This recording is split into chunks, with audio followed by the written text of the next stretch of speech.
全身全霊にて参る。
Hello guys, it's Cifu here, and today I'll bring you my versatile dancer build, which is a sword and dual swords build.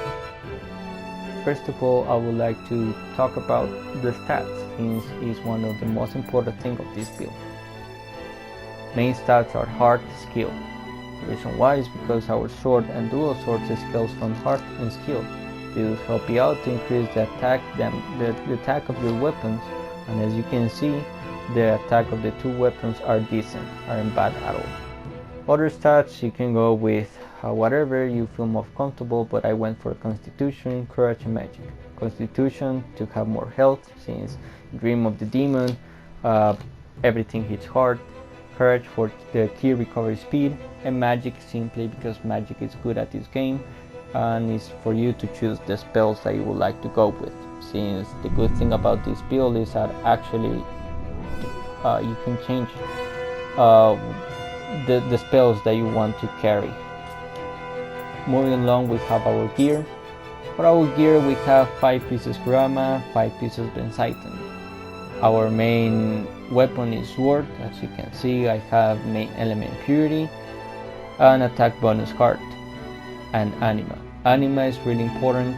I have it on my 2 weapons, and in a brief moment I will explain you why anima is important, at least for me in this build. We have active skill key damage, melee attacking consumption. You can go with whatever you want.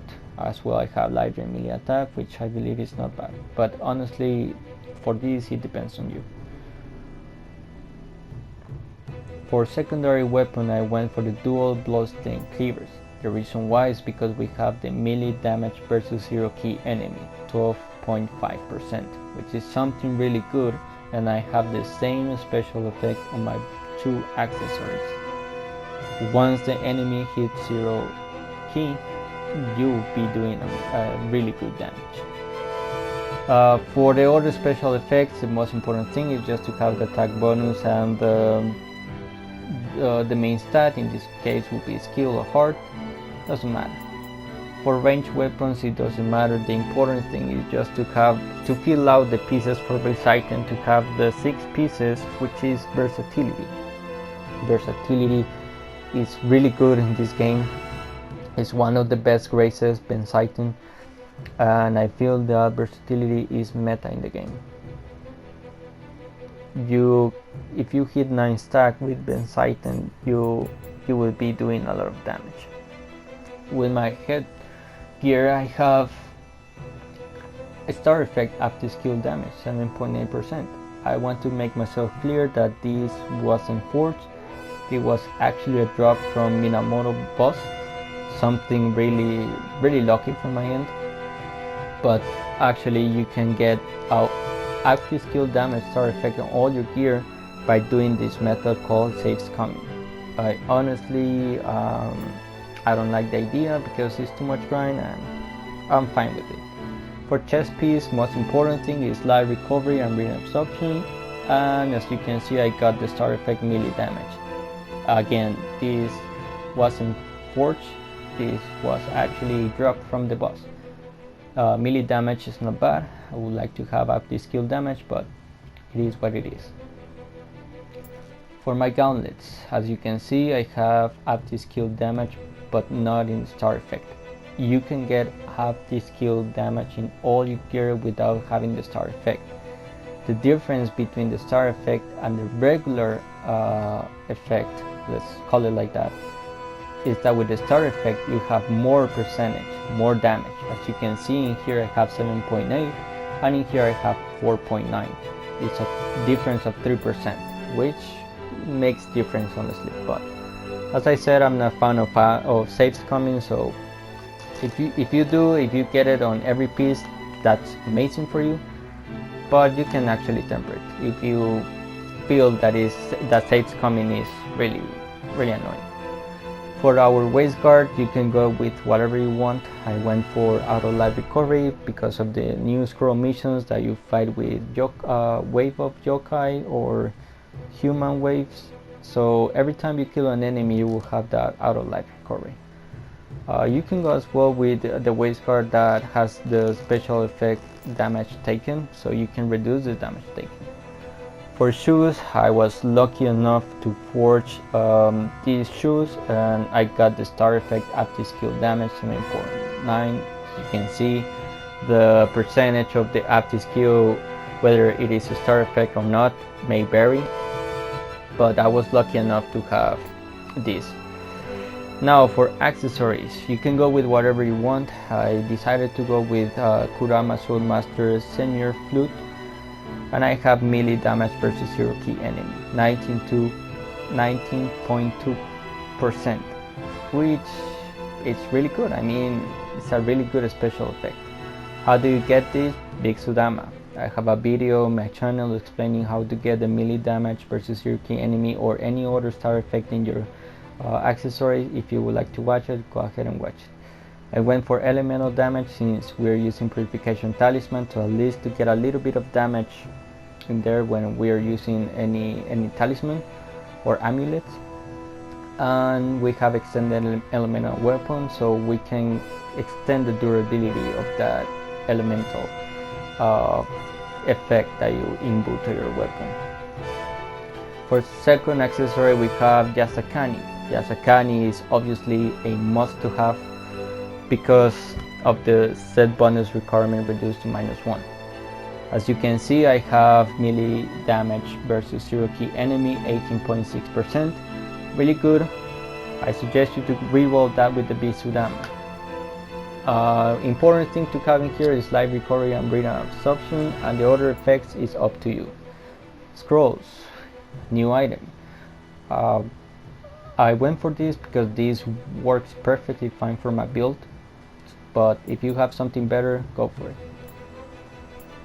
I have my Omio, as you can see on the screen. Of course, you can change this to anything you want to. Now for this is miscellaneous. I don't know if you use the 4th shortcut, but if you do, you can use this with what I have, or if you don't. Now I would like to talk about Guardian Spirits.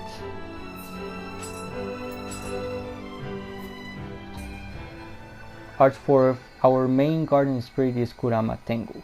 The reason why is because we have the active skill key consumption -10%. As I said, we're going to use a lot of active skills since our main thing is versatility from the Titan's Grace. One of the things, or actually what I really love about this Guardian Spirit, is the yokai ability damage purified enemy 20%. As you saw, our main element is purity, so we always going to purify the enemy. Once the enemy is purified, you can go with your yokai abilities. For our yokai abilities, I went for Kasha, Gosuki, and Upeppo. Secondary Guardian Spirit, I went for Nekomata, just because of the yokai ability damage Feral 10%, and as you can see, we have as well as a passive active skill yokai ability damage Feral 5%. So it's really good when you're using your soul cores. For Kasha, life drain yokai ability hit 8, really good. Faster movement and rhythm absorption, really good as well. I went for anima charge to charge the anima really fast, and that's what I was explaining you at the very beginning, the reason why I added anima on my both weapons, to have more anima and to use more frequently our soul cores, since our soul cores will be doing a lot of damage. Gosuki amazing core, destroys enemies really fast, and as well makes enemies to go down a free grapple. Grapple is really important in Dream of the Demon. It's meta actually, because once you grapple the enemy will lose temporarily the curse effect. Once the curse effect is gone, you will be doing more damage. I went for yokai ability damage all. And Upeppo is the new Tengen, so use Upeppo. Upeppo will give you a really good buff. Imagine Upeppo with the 9 stack of Bensighten be doing a lot of damage. And as well, I went for yokai ability damage all on all of my soul cores to do more damage whenever I use the cores.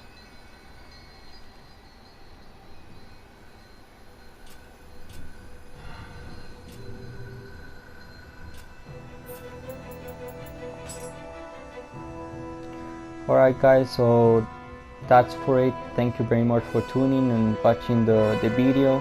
If you really like this build, leave a like, subscribe to the channel if you would like to watch more Nioh 2 content. Thank you very much for everything. Take care. Bye bye.